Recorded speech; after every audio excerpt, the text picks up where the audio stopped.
tasrif tadi, khalaqa yakhluqu khalqan fahuwa khaliq. Ma ja'ala Allah ja'ala. Adakah Tuhan dia Tuhan yang ja'il? Ja'ala ma ja'ala Allahu li rajulaini min qalbayni fi jawfi. Ma ja'ala, ada ja'ala, ya ja'alu ja'alan ju'alatan fahuwa ja'il. Allah Ta'ala rahimah yarhamullah yarhamukallah, bila rahimah yarhamu rahmatan fahuwa rahim fahuwa rahman. Bila dia rahman rahim, ada tak sifat rahmat pada Allah Ta'ala? Lah, dia ada rahimah yarhamu, rahmah sabitlah kat dia. Cuma yang tu Arabic, tapi formatting ni tu tuan-tuan boleh ikut saya punya formatting Arabic tu bagus. Tak boleh, tuan-tuan kena ngaji lah baru nak faham macam mana saya faham yang Arabic tu. Tapi dia punya hubung kait tu makni maknawiah. Kalau tak faham Arabic pun tuan-tuan boleh menerima kenyataan bila sabit makni mesti maknawiah, dan bila kata maknawiah mesti ada makni. Itu fokus kita. Dan yang tu yang dia nak sebut sifat maknawiah ni ada dua huraian. Dia kata atas dua kaul. Okey, kita baca dulu. Saya dah fokus lah tadi, dan saya dah tunjuk kat tuan-tuan tang mana dipanggil maknawiahnya tu. Jadi tengok pertama ayat dia kata sifat maknawiah ni lah sifat yang tidak lebih atas makni. Dia bukan benda lebih tau. Dia bukan benda lebih. Dia just kata dia, hanya Arab disebut amrun i'tibari. Terjemah amrun i'tibari ni apa? Perkara yang perkiraan saja. Drive, kita kata driver. Adakah driver ni benda lain pada drive? Tak, ada same person. Kalau nisbah person tu, person yang sama. Cuma pandang pada sudut acting dia sedang drive. Pandang pada sudut diri drive tu, dia digelar driver. That's all. That is amrun i'tibari. Itulah i'tibari. Itulah maknawiah. Jadi adakah driver ni lain pada drive? Cuma drive ni sudut verb. Nisbah wording ni tu, drive ni verb dia. Nisbah acting dia, person dia, driver tu lah. Dan kata driver kat dia, kalau nama dia Ahmad lah. Ahmad is a driver. Pasal apa driver? Pasal dia drive. Jadi person tu nama dia Ahmad, tapi verb dia drive. Dia bila drive, maka kita gelar kat dia driver. Jadi driver tu apa? Dia amrun i'tibari. Maksudnya satu perkara yang bukan benda lebih, tapi satu bahasa yang diistilahkan kepada personal tu, person yang ada buat verb tu, dengan itu bahasa nak kata apa ke dia. Itulah maknawiah. Jadi maknawiah bukan benda lebih. Dia bukan benda lebih, tapi amrun i'tibari. Baik, apa dia amrun i'tibari ni? Sedikit uraian lagi dengan bahasa dia. Dia kata amrun i'tibari artinya perkara yang sabit pada fikiran juga. Maksudnya akal menerima perkara tu untuk disabitkan, menerima kenyataan bahawasanya benda tu mesti ada, tak boleh nak dinafi.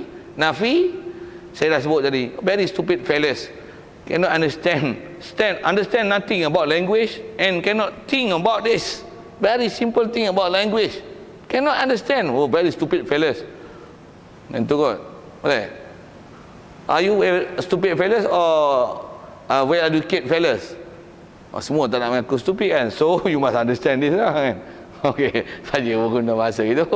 Tuan-tuan tak gelap tak apa. Ada yang monyok dia dah kata kat aku ni, tuan-tuan perasan punya pasal lah.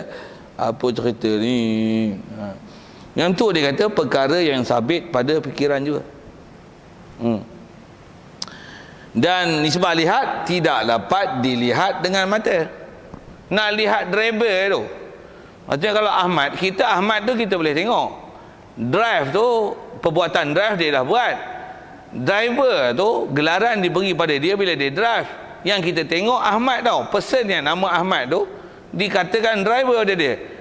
Driver tu boleh tak tengok, ni driver, boleh tak?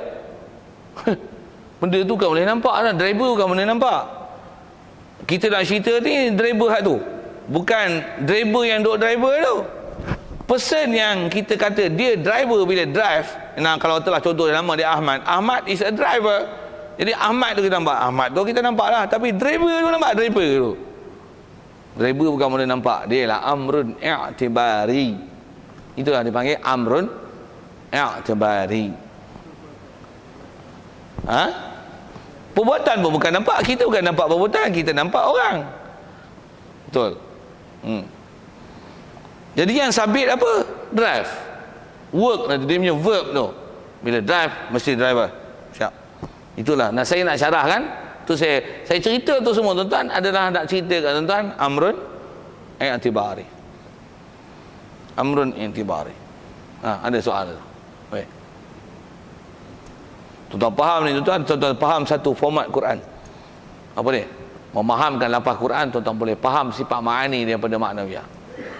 Tuan-tuan faham maknawiyah boleh faham ma'ani, ma'ani boleh faham maknawiyah dengan format uslub Quran. Tuan-tuan faham Inggeris, gunakanlah Inggeris yang guna situ. Kalau Melayu, cara Melayunya. Tapi yang ni adalah salah satu kaedah mengambil faham daripada Quran dengan uslub yang ulama ajar mengikut kaedah yang ada dalam sifat 20. Amrun i'tibari. Ada soal? Baik. Dia tak dapat tidak mesti kena ambil faham dengan bahasa. Ya, betul. Maksudnya kalau tak faham format bahasa macam saya sebut tadi, you will cannot follow what I am talking about to you. Bukan tak follow, cannot understand, you will understand nothing. Tambah saya terus baca amrun i'tibari, saya cerita amrun i'tibari menentang apa, tuan-tuan tak faham, you cannot understand that. Tapi dah macam ni boleh agak-agak apa dia amrun i'tibari. So saya sebut dah. Masih saya nak cerita amrun i'tibari. Pakcik ni Tok Wan tidak lagi, tak ada cucu lagi. Oh, belum lagi. Suami, anak,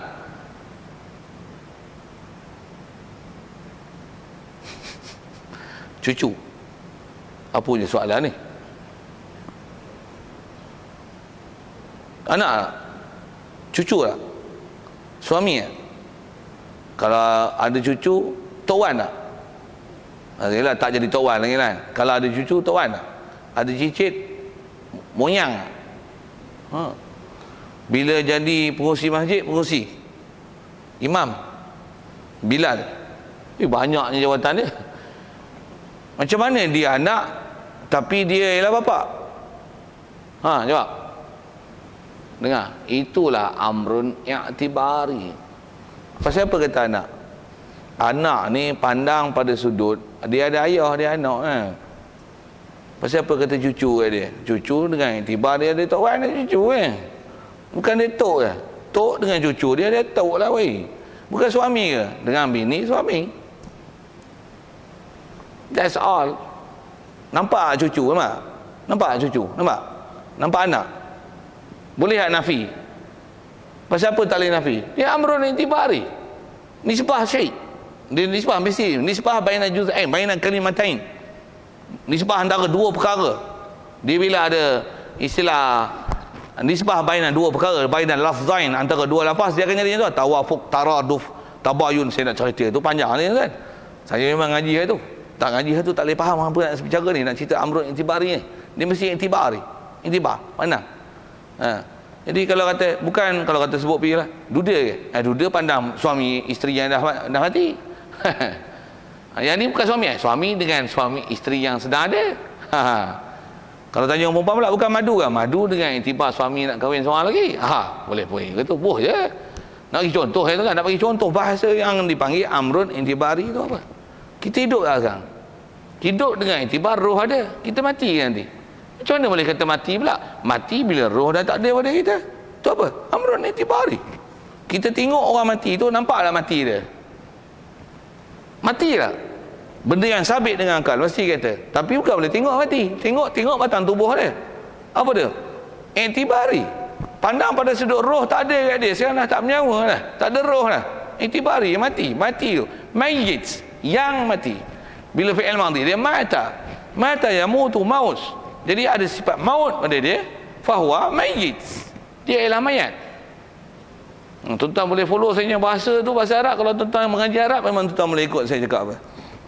Kalau tuan-tuan ngaji Arab pun tuan-tuan tak boleh ikut saya cakap apa, tuan-tuan ngaji format lain. Tuan-tuan tak ikut cara pondok punya style, ulama-ulama dulu punya formatting, ambil bahasa, nak faham Quran macam mana. Tuan-tuan mengaji kawaid, nak ambil peksa, nak dapat CJ. Satu tuan-tuan tak faham saya punya format. Saya ngaji format ni, format ngaji pondok yang ulama-ulama dulu jadi ulama. Jadi pakar Quran, hadis, fiqh, tauhid, pakar bab ilmu pasal dia ngaji format betul. Tuan-tuan ngaji format, fi'il madhi, fi'il mudhari', fi'il amar. Dekat tu ya, betul tak pandai tasrif lah. Tu tuan-tuan ngaji nak ambil PSL. Habis biasa tinggal langsung apa pun tak tahu. Tu ngaji format lain dan niat lain. Tu wajib taubat. Saya matlamat lain pasal nak sijil, nak kerja. Bukan matlamat nak faham. Ajar nak pergi faham pun ada buat sadir ni dengan ustaz ni ajar apa tu faham susah. Padahal kita nak ajar tu sebahagian pada ilmu Quran. Jadi kalau dengan tarikh disebut tu amrun intibari ni perkara yang sabit pada fikiran tapi tak dapat dilihat dengan mata. Okey, siap. Yang tu takrif. Maksudnya mata memang tak boleh tengok. Apa yang disebutkan senarai kalau manawiyah itulah. Tapi perkara tu sabit, akal tak boleh nak nafikan. Macam mana sebut dia drive mesti driver. Driver mana boleh dinafikan. Tapi nak tengok driver tu. Kan boleh. Dan adakah driver ni satu benda yang lebih? Kau dia lebih. Tapi satu gelaran yang dia beri bila driver lah dia. Okey, selesai. Sesap, cukup. Kalau tuan-tuan tak faham Arab pun, fahamkanlah dengan bahasa Inggeris tu. Tak faham bahasa Inggeris, sebut gini, dah dia curi, tentulah kata pencuri. Pencuri ni benda lain pada curi. Lah, dah kata curi tu, iktibar pandang pada sudut dia ambil hak orang lain tanpa izin. Dengan kadar tertentu gini, tempat pula tempat tersimpan, tersorok. Ambil pula dengan tanpa diketahui oleh tuan miliknya. Hak tu dipanggil curi. Tu dah curi, tentulah pencuri. Ngapa tu? Pandang pada sudut. Itulah penamaan tu pandang pada sudut iktibar, perkiraan dia ambil tu pencuri. Siap. Saya dah sebut dengan bahasa Inggeris, saya sebut dengan bahasa Melayu, saya sebut dengan bahasa Arab. Mana tuan-tuan boleh faham, ambil. Nak India teman tak menguasai bahasanya, awak pun boleh lah. Indah pareng ya, boleh lah 2-3 kalimah. Nak cerita gitu tak pandai, tak ngaji Tamil dengan nak menghuraikan sifat 20. Okey. Dan iaitu kata dia, pendapat yang mengatakan amrun intibari macam ni adalah kaul ulama yang menafikan ahwal kita jumpa depan nanti insya-Allah. Dan pendapat yang mengatakan bahawasanya manawiyah ni adalah amrun intibari, inilah kata dia kaul yang rajih. Apa rajih ni? Pendapat yang kuat. Bahasa mudah rajih itu pendapat kuat lah. Antara pendapat yang kita akan jumpa nanti yang ke depan ni, pendapat yang kata dia ahwal dengan pendapat amrun intibari, pendapat mengatakan amrun intibari pada sifat manawiyah adalah pendapat yang kuat. Dan pendapat ini kata dia ialah qaul Imam Asy'ari. Ini adalah pendapat Abu Hasan Asy'ari. Satu berikut kaedah Abu Hasan Asy'ari, sifat ni dia tak panggil 20, dia panggil 13. Pasal apa 13? Pasal dia kata tak payah bilang maknawiyah, tak payah bilang, bukan nafi, tak payah bilang. Kenapa? Kalau saya sebut dengan bahasa Inggeris, dah drive driver lah weh.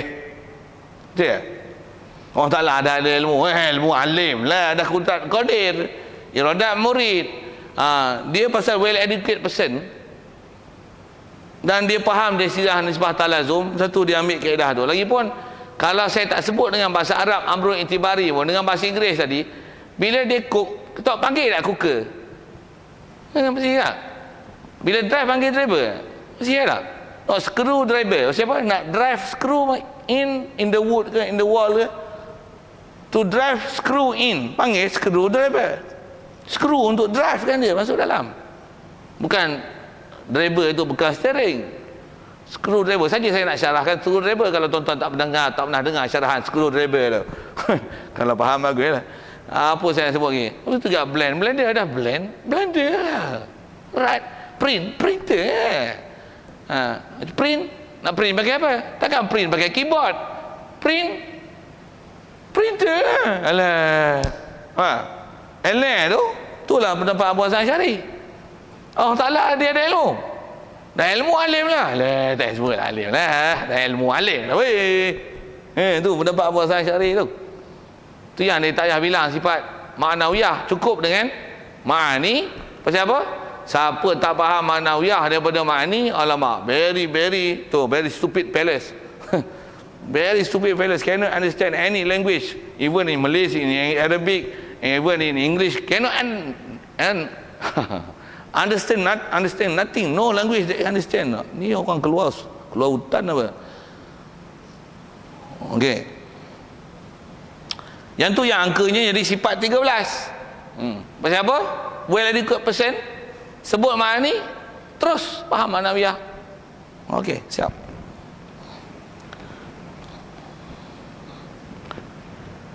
Dan dia kata ini sifat ma'nawiyah ni adalah sifat Tuhan yang wajib kita mengetahui atas jalan tafsil 13. Jadi kalau ikut kaedah Abu Hasan Asy'ari ni, kita yang kena tahu sifat atas angka yang sepatutnya sekurang-kurang mesti belajar mengikut Abu Hasan Asy'ari adalah 13. Berhenti tak kat kalam, tak payah bilang lah qadira muridan aliman hayyan sami'an basyiran mutakaliman tu. Okey. Iaitu kata dia nak kata 13 tu hanya dari wujud hingga kalam, wujud kita bakwa mukhalafah lillah wa rizqiyam min nafsi wa daniyah qudrat iradat ilmu hajat sama masal kalam. Siap.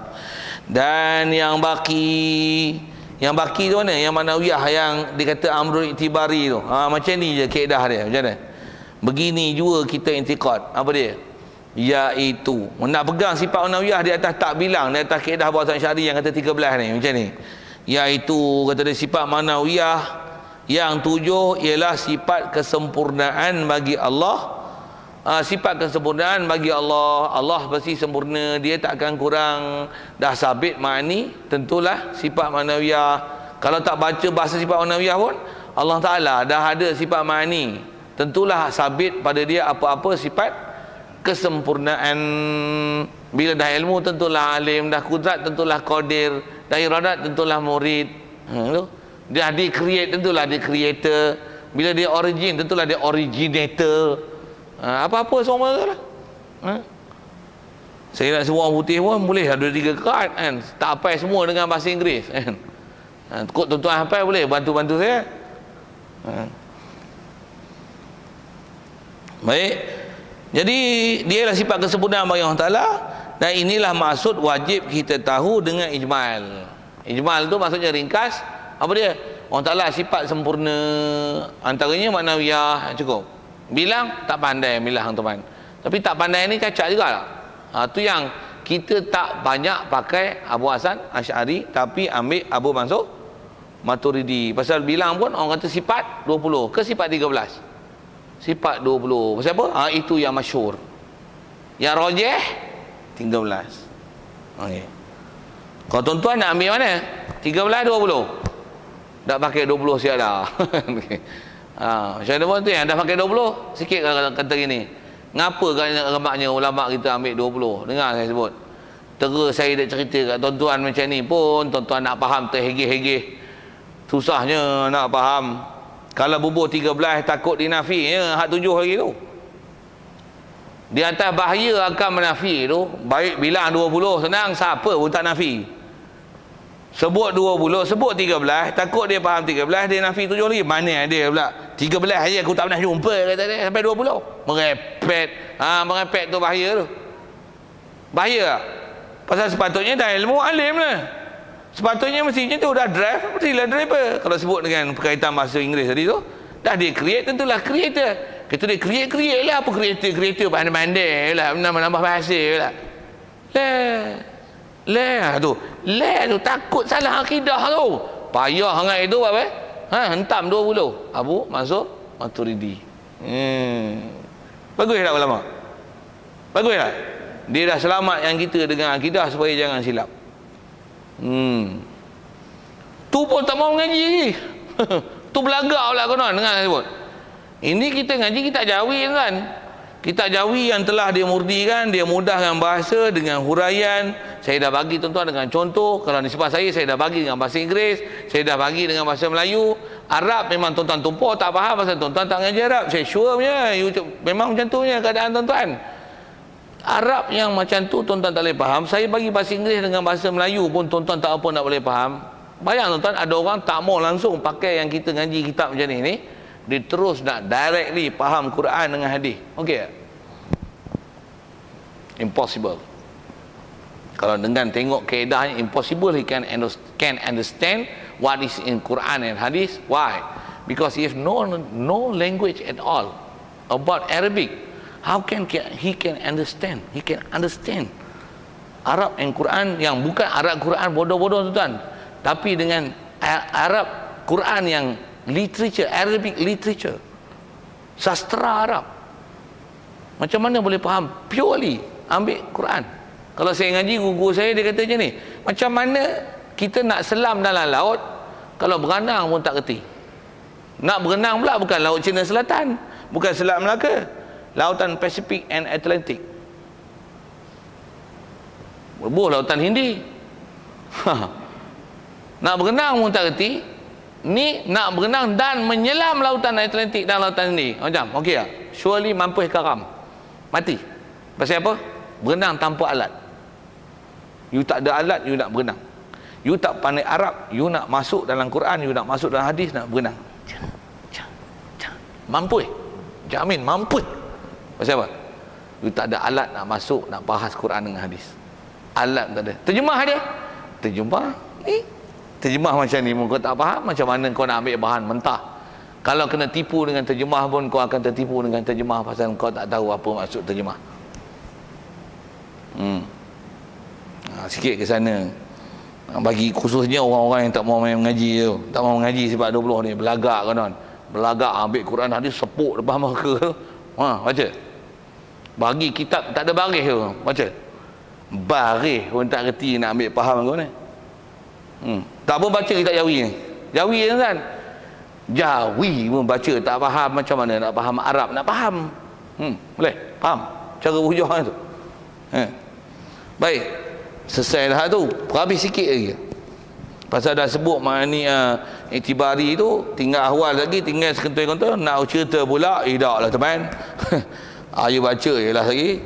Baik, nombor 2, sifat ma'nawiyah. Ini pendapat kedua, ialah sifat yang lebih atas ma'ani. Maksud lebih ni dia lain daripada ma'ani, yakni tahakkuk dirinya, iaitu kata dia atas pendapat yang ni, pendapat kaum ulama yang mensabitkan ahwal. Okay. Pendapat kedua ni dia kata sifat ma'nawiyah ni bukan amrun intibari, istilahnya dia panggil sifat hal. Hal tu singular dia. Halun hala ni jamak dia ahwal. Itu pun saya sebut ilmu singular plural ni ilmu basic language. Base language akan diajar dengan singular dan plural. Tuan-tuan tak boleh telan tu, maksudnya saya nak kata itu car dengan cars, man dengan men pun you cannot understand like that. Very stupid palace. Mungkin saya geram saya sebut itu. Halun halani ahwal. Okey, ahwal apa? Plural daripada hal. Jadi nak cerita hal. Baik, sifat hal apa pula? Tu dia ada beza sikit je tuan-tuan. Beza pun teknikal nak memaham itu je. Yang ni, yang tadi kita bicara tu adalah itibari, yang ni dipanggil hal. Macam mana pun sebelum ke hal itu, saya nak sebut ini, rata-rata bahasa tuan-tuan yang ulama pakai adalah bahasa Asy'ari. Itu dari segi faham. Bahkan kalau saya compare dengan bahasa Inggeris dan bahasa Melayu ni, hatta dengan bahasa Melayu dan bahasa Inggeris pun kita sebenarnya cara kita memaham, macam saya sebut curi, pencuri, samun, penyamun, saya sebut dengan bahasa itu tadi kan. Cook, cooker, drive, driver, create, creator. Memahamkan macam tu, kita faham macam tu adalah faham cara amrun iktibari. Maksudnya kalau sebut verb dengan apa yang ER ada dalam bahasa Inggeris itu adalah faham iktibari ya tu. Tu iktibari lah, ilmu alim. Dah ilmu alim lah weh. Tu dipaham cara amrun iktibari. Jadi rata-ratanya bahasa, baik bahasa Melayu, bahasa Inggeris, bahasa Arab, yang kuat adalah memahamkan hubungan ma'ani ma'nawiyah ni dengan cara amrun iktibari. Yang kita nak bicara ni hal. Hal ni ada sikit je beza. Yang ni adalah kaedah Abu Mansur Maturidi, cara dia memahamkan antara ma'ani dan ma'nawiyah dengan namanya hal. Baik. Baik, atas nama hal tu hal, cuba faham tu apa dia hal. Mengikut definisi dia macam ni lah. Sifat ma'nawiyah ni ialah sifat yang lebih atas ma'ani. Kalau tengok yang itibari tadi, kalau ikut Abu Hasan Asy'ari, ma'nawiyah dia bukan lebih daripada ma'ani. Dia adalah perkara yang lazim daripada ma'ani. Istilah lazim apa? Dah driver lah, creator lah. Lazim. Ilmu alim lah. Allah Ta'ala dah khalaqa, dia khalik. Bila dia yaghfiru, dia ghafir. Okay? Dia lazim. Kalau mengikut Abu Mansur Maturidi ni, dia kata sifat ma'nawiyah ni adalah lebih atas ma'ani. Maksudnya dia memang lebih, maksudnya dia satu perkara asing di atas bahasa. Lebih maksudnya ma'ani adalah ma'ani, ma'nawiyah adalah ma'nawiyah. Dan dia bukan istilahnya talazum, berlaziman, tapi dia istilahnya ziyadah, dia lebih. Baik, lebih itu macam mana? Maksud lebih ni lain daripadanya daripada ma'ani. Jadi dia kata ma'ani lain, ma'nawiyah lain. Atas kaedah Abu Hasan Asy'ari tadi, ma'nawiyah adalah sebenarnya ma'ani, cuma iktibari, pandang pada sudut apa? Pandang pada sudut penamaan dan gelaran. Dah ilmu alim, cukup. Creator, cukup. Kaedah Abu Hasan Asy'ari. Abu Mansur Maturidi kata dia benda lain.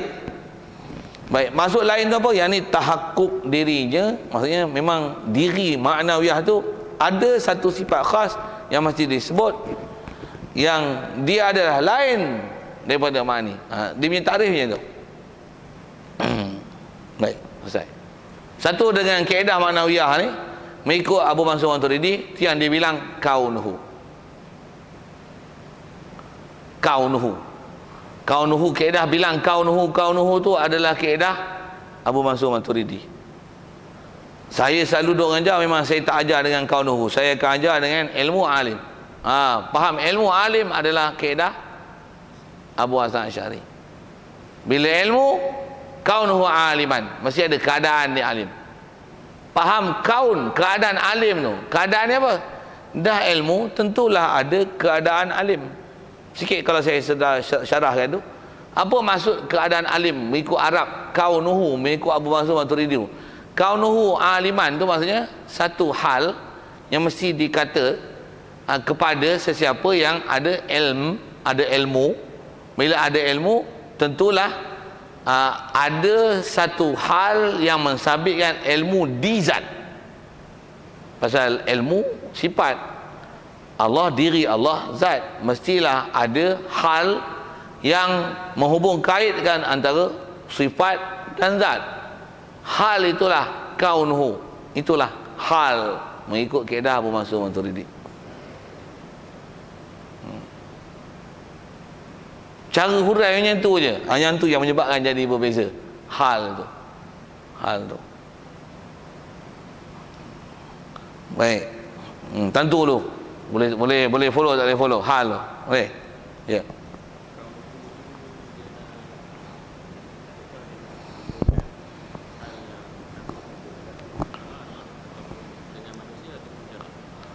Kaunuhu tu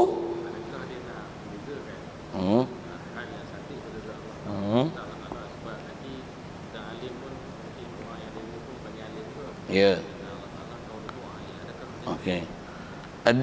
Dia sebenarnya kaedah bahasa, dia tak masalah ke Allah ataupun ke makhluk. Jadi soalan yang ditanya adalah, adakah kaunuhu tu nak mensabitkan kepada Allah Ta'ala saja ataupun ke makhluk kan? Dia sebenarnya satu pengkaedahan bahasa.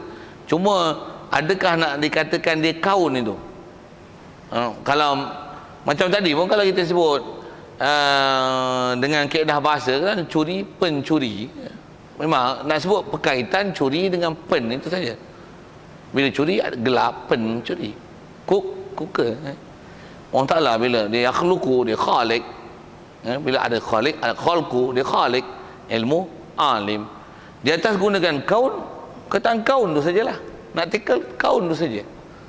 Dan kaun tu nak menunjukkan sebagai satu hal yang mesti dinisbahkan, kerana yang tu mesti tak dapat tidak disabitkan nak menghubungkan ma'ani kepada zat. Bila kata Allah, diri Allah, mesti ada ilmu, mestilah ada kaunuhu alim. Itu kaedah Abu Mansur Maturidi. Kaedah Abu Hasan Asy'ari macam mana? Allah Ta'ala, dia ada ilmu, tentulah dia alim. Best.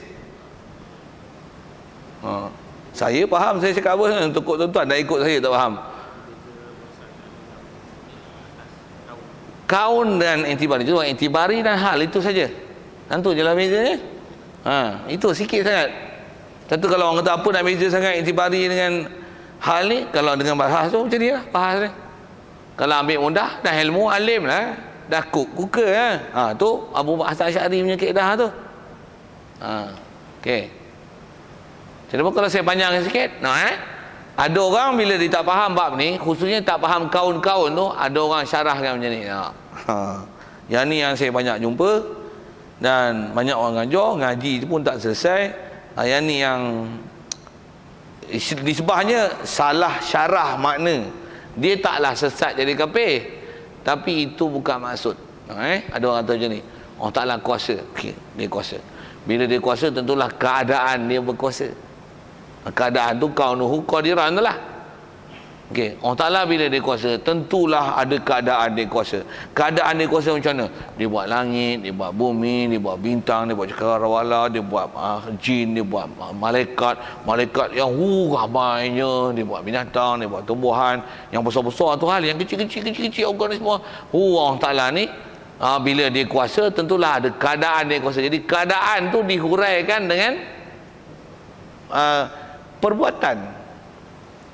He describe it kepada kerja. Padahal kaun tu bukan nak describe kerja. Kaun tu nak menunjukkan hubung kait. Bila dah kata ilm, mestilah alim. Mestinya. Itu saja. Bukan bila kata macam kudrat. Dah kudrat, tentulah qadir. Okey? Kudrat tentulah qadir. Bila kudrat tentulah qadir, bukan masuk kudrat tu kaunuhu qadiran tu Allah Ta'ala dia kuasa, dia buat langit, dia buat bumi, tak. Itu bukan maksud yang dikenaki daripada kaunuhu qadiran tu kan, bukan. Macam mana pun bagi huraian tu, memanglah Allah Ta'ala yang buat semua tu, tapi itu bukan sepatutnya huraian untuk menghuraikan kaunuhu qadiran. Right. Nampak saya nak tunjuk kata tentang salah memberi huraian tu di mana? Ya, dia semata-mata menghubungkan kenapa bila dah sabit ma'ani ada maknawiyahnya. Itu saja. That's all. That's all. Menghubungkan zat. Jadi menghubungkan ke zat tu mengikut Abu Mansur Maturidi. Kaunuhu qadiran.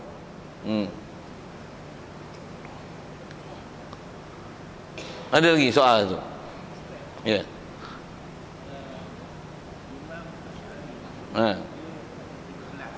Ya. 20.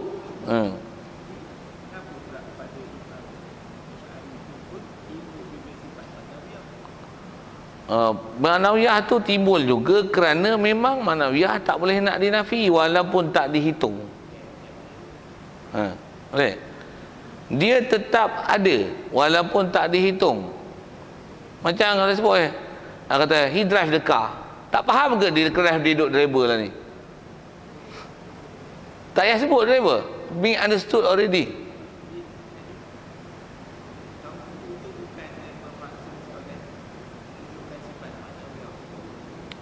Kaun itu memang nak menunjukkan maknawiyah, cuma mengikut Abu Hasan Asy'ari tak payah bilang.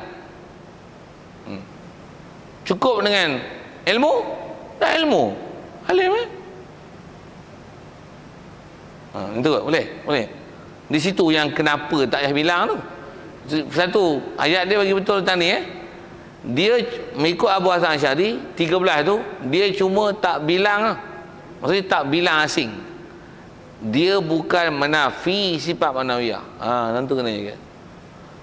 Jangan kata macam ni, Abu Hasan Asy'ari kata 13. Mana ada lebih-lebih, 13 je. Tak ada manawiyah, mengarut manawiyah ni. Dia tak kata itu. Bukan itu. Bahkan dia mengiktiraf macam mana Abu Hasan Asy'ari, Abu Mansur Maturidi pun mengiktiraf manawiyahnya. Cuma dia punya kaedah benda yang something yang agak familiar lah kan. Dan ilmu lain. Macam tu dia punya cara faham tu. Jadi satu dia tak bilang. Jadi mengikut Abu Hasan Asy'ari ada juga maknawiah tu, bukan tak ada. Cuma tak payah bilang. Contohnya kalau saya sebut dengan bahasa Inggeris, saya nak sebut dengan matematik sikit.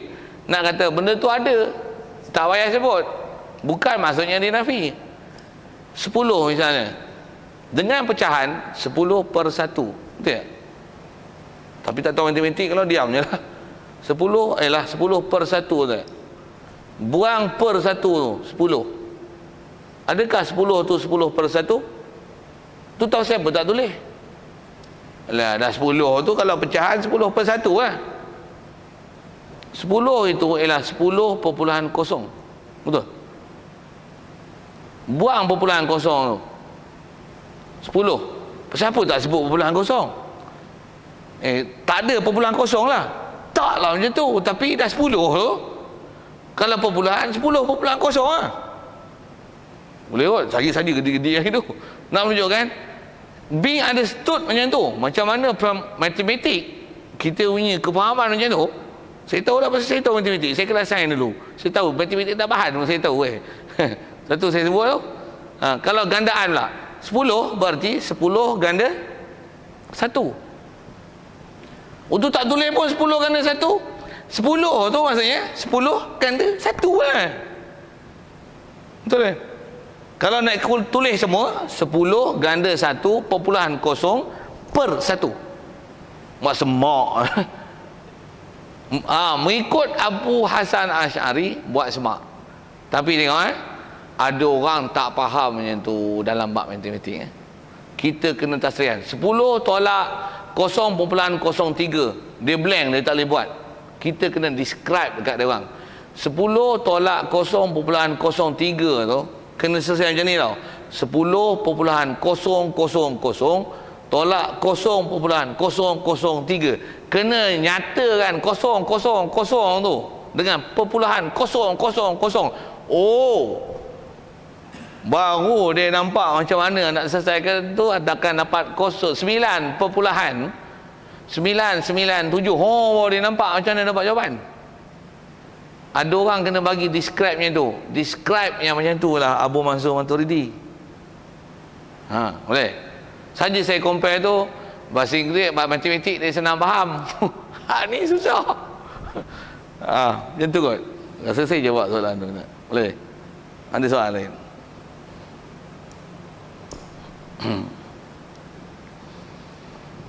Saya ngajar budak-budak pondok pun saya ajar macam ni tuan. Orang pakai juga matematik ya. Pakai juga dalam konteks itulah.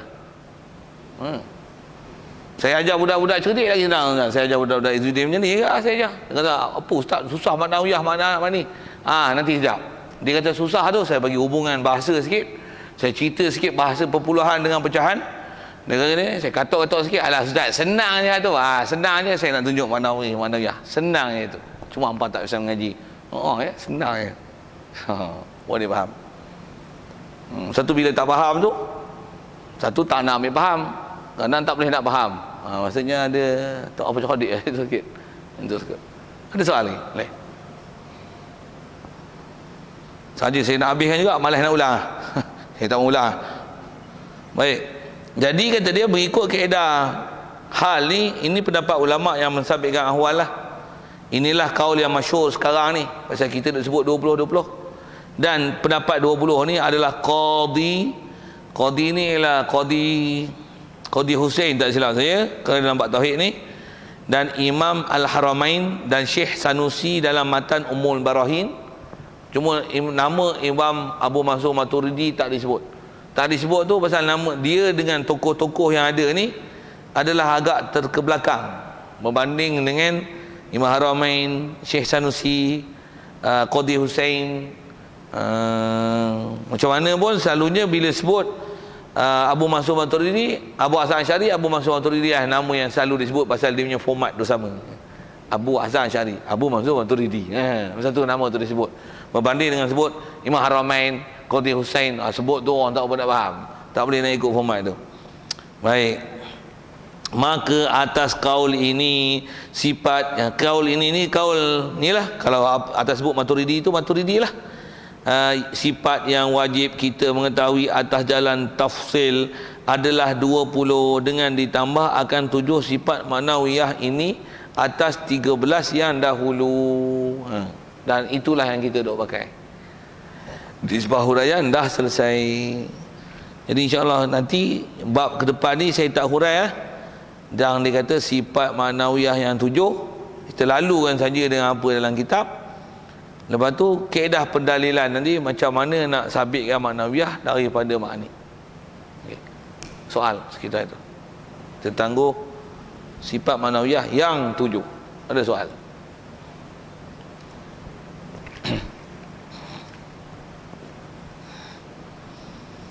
A'udzubillahi minasyaitonirrajim. Bismillahirrahmanirrahim. Allahumma nawwir qulubana min nur hidayatika kama nawwartal arda min nur syamsika abadan abada bi rahmatika ya arhamar rahimin warzuqna fahman nabiyyin wa hifzal mursalin wa ilhamal malaikatil muqarrabin wa sallim tasliman ala jamil anbiya'i wal mursalin walhamdulillahi rabbil alamin.